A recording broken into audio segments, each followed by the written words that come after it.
अस्सलाम वालेकुम dear friends, उम्मीद है आप सब खैरियत से होंगे। हमारा आज का जो टॉपिक है वो है all doctrines under transfer of property act 1882।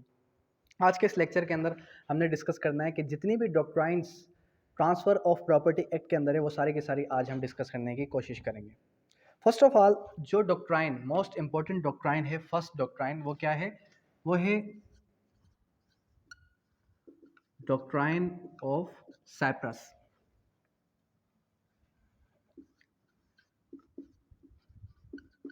अब डॉक्ट्राइन ऑफ साइप्रस जो ये डॉक्ट्राइन है, ये इसका कॉन्सेप्ट आपको कौन से सेक्शन से मिलेगा? इसका जो कॉन्सेप्ट है वो आपको मिलेगा सेक्शन 26 से। अब इस डॉक्ट्राइन का जो बेसिक कॉन्सेप्ट है, अगर उसको हम क्लियर करने की कोशिश करें तो वो हमें ये कहता है कि आप जो है आपके पास एक कंडीशन है और आपको वो कंडीशन फुलफिल करनी ही करनी है। तो कोई भी ऐसी कंडीशन जो आपको फुलफिल करनी ही करनी है, यानी कि प्रीवियस जो कंडीशन हो, तो उसको कहा जाता है कंडीशन मस्ट बी फुल। जब वो कंडीशन फुलफिल हो जाए उसके बाद अगर आपके पास वो प्रॉपर्टी आ जाए, उसको कहा जाता है डॉक्ट्राइन ऑफ साइप्रस।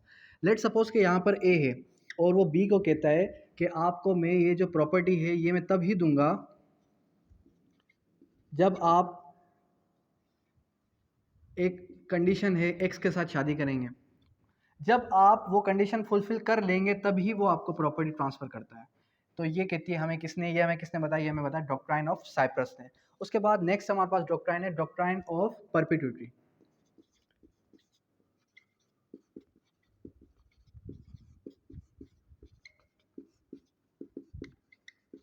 इसका जो रेलेवेंट प्रोविजन है वो है सेक्शन नंबर 14, जिसके अंदर हमें सेक्शन नंबर 14 ने सिंपली ये कहा कि लेट सपोज कि आपके पास perpetuity means indefinite time period. अगर आप कोई भी ट्रांसफ़र करते हैं इनडेफिनाइट टाइम पीरियड के लिए, अगर आपने कोई भी ट्रांसफ़र किया है किसी भी प्रॉपर्टी का इनडेफिनाइट टाइम पीरियड के लिए, तो उसको हम कहते हैं डॉक्ट्राइन ऑफ परपेचुइटी। उसके बाद जो नेक्स्ट हमारे पास डॉक्ट्राइन है वो हमें कहते हैं doctrine of accumulation. Doctrine of accumulation क्या कहती है कि अब डॉक्ट्राइन ऑफ अक्यूमुलेशन जो है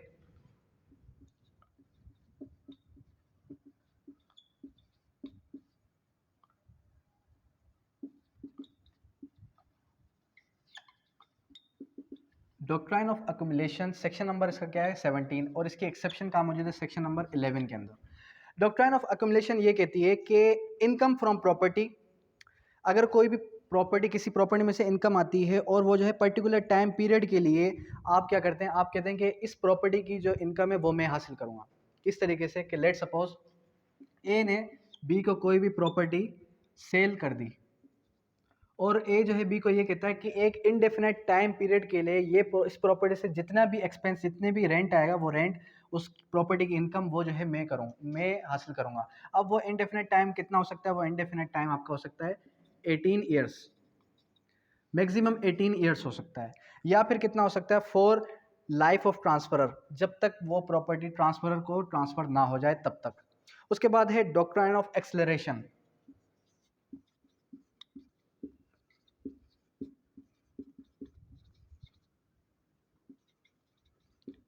डॉक्ट्राइन ऑफ एक्सेलरेशन, ये जो वर्ड एक्सेलरेशन है ये वर्ड निकला है एक्सेलरेट से। और डॉक्ट्राइन ऑफ एक्सेलरेशन का जो कॉन्सेप्ट है ये कहाँ पर? सेक्शन नंबर 27 के अंदर। यहाँ पर ये कहता है कि if you have to fulfil such condition, यहाँ पर सिंपली ये कहा गया कि अगर ए ने बी के ऊपर किसी भी किस्म की कोई भी कंडीशन इम्पोज कर दी और वो बी को कहता है कि अगर आपने ये कंडीशन फुलफिल की तभी मैं आपको ये प्रॉपर्टी ट्रांसफर करूंगा, अगर आपने नहीं की तो ये प्रॉपर्टी एक्सेलरेट हो जाएगी। किसको एक्सेलरेट होगी? यानी कि ये प्रॉपर्टी चली जाएगी किसको? सी को। तो डॉक्ट्राइन ऑफ एक्सेलरेशन ने हमें ये बताया कि जब कोई भी जो आपका बी है, जब ये बी जो है उस कंडीशन को फुलफिल ना करे और वो प्रॉपर्टी एक्सेलरेट हो जाए सी की तरफ, तो ये डॉक्ट्राइन जो है एप्लीकेबल होती है। उसके बाद जो नेक्स्ट डॉक्ट्राइन है वो है डॉक्ट्राइन ऑफ इलेक्शन।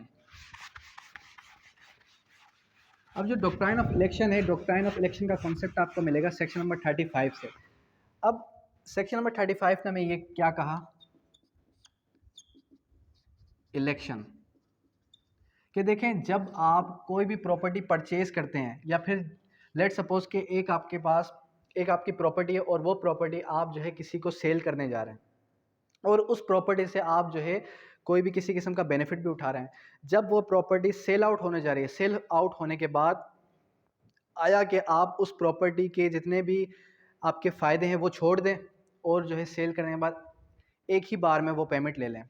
इसके अंदर होता है क्या है, इलेक्शन मीन्स टू इलेक्ट। अब ए जो है उसके पास दो चॉइसेस होती हैं, दो चॉइसेस क्या क्या, या तो वो जो जितने भी उसके फायदे हैं, बेनिफिट्स, जितने बेनिफिट्स हैं उनको जो है छोड़ दे और वो एक ही बार में सारे के सारे प्रॉपर्टी वो सेल आउट कर दे। जब वो प्रॉपर्टी एक बार में सेल आउट करेगा तो उसको क्या मिलेगी, उसको एक बार में ही पेमेंट मिल जाएगी। और जब उसको पेमेंट मिलेगी तो वो जो है उसके सारे के सारे बेनिफिट्स ख़त्म हो जाएंगे।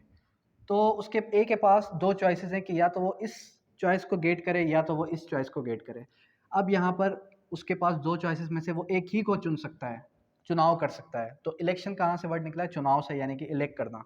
उसके बाद नेक्स्ट है डॉक्ट्राइन ऑफ अपॉइंटमेंट।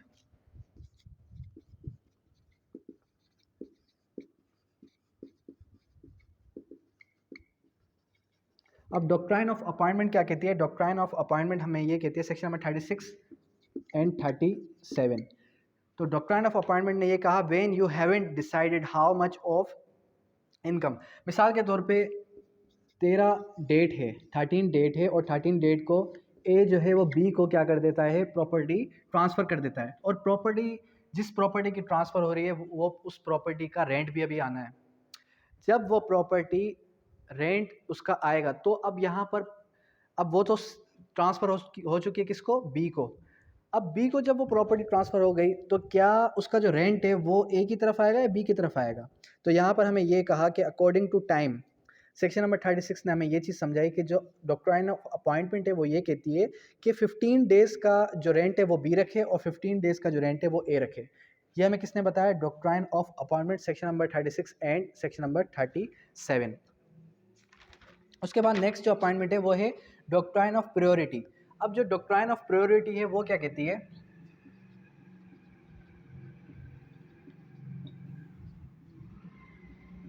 अब डॉक्ट्राइन ऑफ प्रायोरिटी ये कहती है कि section number 48, doctrine of priority ने ये कहा कि A has taken mortgage money from B and then from C, so first B have right priority to get money.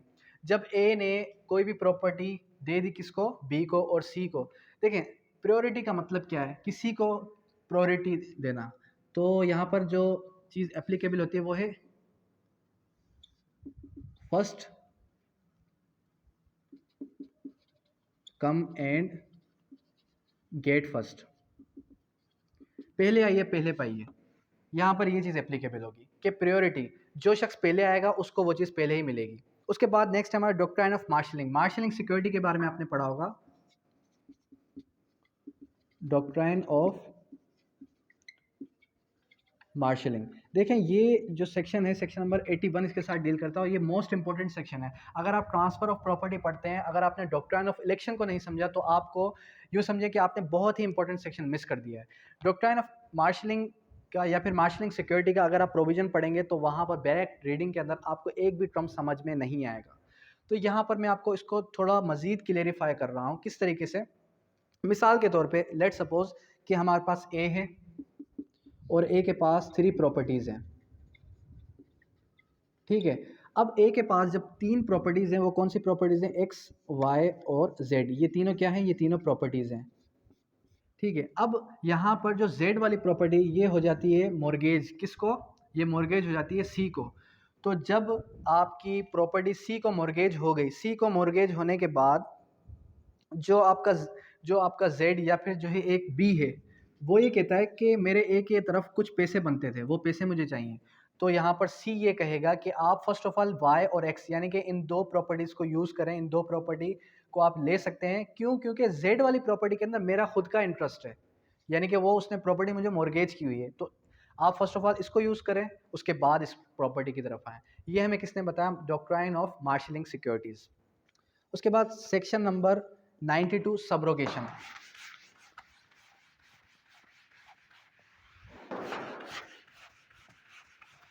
अब जो ये सबरोगेशन है, सबरोगेशन के साथ डील करता है सेक्शन नंबर 92।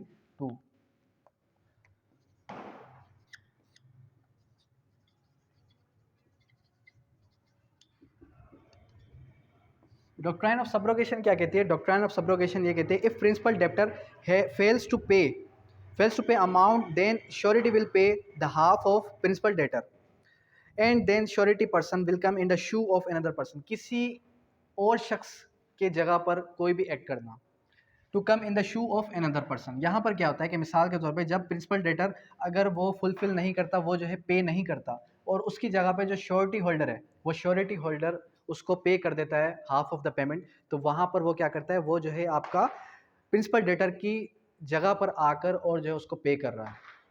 तो डॉक्ट्राइन ऑफ सब्रोगेशन ने हमें ये कहा कि मिसाल के तौर पे ए है, ए ने बी को कुछ पैसे दिए, और जब वो बी को पैसे दे रहा था तो वो पैसे दे नहीं रहा था क्योंकि उसका कोई श्योरिटी होल्डर नहीं था। तो सी की वजह से, यानी कि सी बना बी का श्योरिटी होल्डर, और बी जब ए को रिटर्न करने की बारी आई, बी ने ए को पैसे रिटर्न नहीं किए। जब बी ने ए को पैसे रिटर्न नहीं किए तो सी जो है इसकी जगह पर आकर और जो है ए को पैसे रिटर्न करता है। तो ये क्या कहती है, इसने हमें सब्रोगेशन ने हमें ये चीज़ समझाई। उसके बाद नेक्स्ट है doctrine of taking. Doctrine of taking. अब ये जो डॉक्ट्राइन ऑफ टेकिंग है, इसका जो रेलेवेंट प्रोविजन है वो है 93। तो 93 हमें क्या कहता है कि to mix up two things, दो चीज़ों को मिक्सअप कर देना। दो चीज़ों को मिक्सअप किस तरीके से किया जा सकता है, मिसाल के तौर पे हमारे पास ए है, हमारे पास बी है, हमारे पास सी है, ठीक है। ए विल गिव डेप्ट। अब यहाँ पर क्या होता है कि इन तीनों को लोन लेना है, यानी कि इन तीनों को पेमेंट लेनी है, किससे, एक्स से। अब एक्स क्या करता है, एक्स ये कहता है कि आप सबसे पहले मैं पेमेंट किसको दूंगा, इन तीनों ने पेमेंट लेनी है, इन तीनों को एक्स ने पेमेंट देनी है, ठीक है। अब एक्स कहता है पहले मैं दूंगा ए को, फिर दूंगा बी को, फिर दूंगा सी को, ठीक है। सी क्या करता है, सी जो है वो डेढ़ शाणपति, यानी कि डेढ़ होशियार हो जाता है। वो कहता है कि मैं जो है अपनी तरफ से इन दोनों को पे कर रहा हूँ, आप सारी की सारी पेमेंट मुझे पे कर दें। तो ऐसा नहीं होगा। डॉक्ट्राइन ऑफ टेकिंग, यानी कि ये जो डॉक्ट्राइन है वो मैं ये कहती है कि जो एक्स है फर्स्ट ऑफ ऑल पे करेगा ए को। अगर ये सी ऐसा कर भी देता है तब भी एक्स जो है फर्स्ट ऑफ ऑल ए की पेमेंट सी को करेगा, फिर जो है बी की पेमेंट सी को करेगा, फिर सी की पेमेंट सी को करेगा। ये हमें किसने बताया, डॉक्ट्राइन ऑफ टेकिंग ने। उसके बाद नेक्स्ट आ जाता है हमारे पास doctrine of holding over, section 116। Doctrine of holding over, ये एक लीज का टॉपिक है। उसके बाद नेक्स्ट है हमारे पास 52 लिस पेंडिस, ठीक है। डॉक्ट्राइन ऑफ होल्डिंग ओवर ने ये कहा कि लीज जो होती है वो होती है या तो ईयर टू ईयर या तो मंथ टू मंथ। जब आपकी ईयर टू ईयर लीज ख़त्म हो जाती है, उसके बाद आप जो है गुड रिलेशंस की वजह से आप उस लीज को कंटिन्यू नहीं कर पाते रिटर्न के अंदर, तो फिर उस लीज को ऐसे ही माना जाएगा जैसे कि वो लीज प्रीवियसली कंटिन्यू हो रही थी, उसको उस लीज को वैसे ही फुलफिल करेंगे आप। जितनी भी दो पार्टीज आपस में उस लीज को वैसे ही फुलफिल करेंगे जैसे वो प्रीवियसली उसको कंटिन्यू करती हुई आ रही थी। उसके बाद है लिस पेंडेंस। जो वर्ड ये लिस पेंडेंस है, ये 2 वर्ड से निकला है, लिस एंड पेंडेंस, यानी कि पेंडेंसी ऑफ सूट। अगर पेंडिंग, अगर कोई भी केस पेंडिंग है बिफोर द कॉम्पिटेंट कोर्ट, तो उस प्रॉपर्टी को आप ट्रांसफर नहीं कर सकते। ये हमें किसने बताया, ये हमें बताया section number 52 of transfer of property act. Section number 52 transfer of property act ने हमें किस चीज़ के बारे में बताया, list pendens, pendency of suit before the competent court. तो आज हमने कौन कौन सी डॉक्ट्राइन्स डिस्कस की, आज हमने सबसे पहले डॉक्ट्राइन डिस्कस की, डॉक्ट्राइन ऑफ साइप्रस। उसके बाद हमने डिस्कस की डॉक्ट्राइन ऑफ परपिट्यूटी। उसके बाद डॉक्ट्राइन ऑफ एक्यूमुलेशन। उसके बाद डॉक्ट्राइन ऑफ एक्सेलरेशन। उसके बाद इलेक्शन और उसके बाद अपॉइंटमेंट। उसके बाद डॉक्ट्राइन ऑफ प्रायोरिटी। उसके बाद मार्शलिंग सिक्योरिटीज़ और सब्रोगेशन और टेकिंग और होल्डिंग ओवर, और लास्ट में लिस्ट पेंडेंस। देखें ये नियर अबाउट 12, आज हमने 12 जो है डॉक्ट्राइन्स डिस्कस किए हैं। नेक्स्ट लेक्चर के अंदर कुछ जो डॉक्ट्राइन्स रह चुकी हैं आज, वो नेक्स्ट लेक्चर के अंदर इंशाल्लाह हम डिस्कस करेंगे। अब यहाँ तक किसी का कोई भी किस्म का सवाल है तो आप कमेंट बॉक्स में भी कर सकते हैं, आप वैसे भी मुझे कमेंट कर सकते हैं, वैसे भी मुझे व्हाट्सअप पे भी मैसेज कर सकते हैं। और अगर नोट्स किसी को चाहिए तो आप मेरे नंबर पर कॉन्टैक्ट करके मुझसे जो है व्हाट्सअप पर नोट्स ले सकते हैं। Thank you, that's all.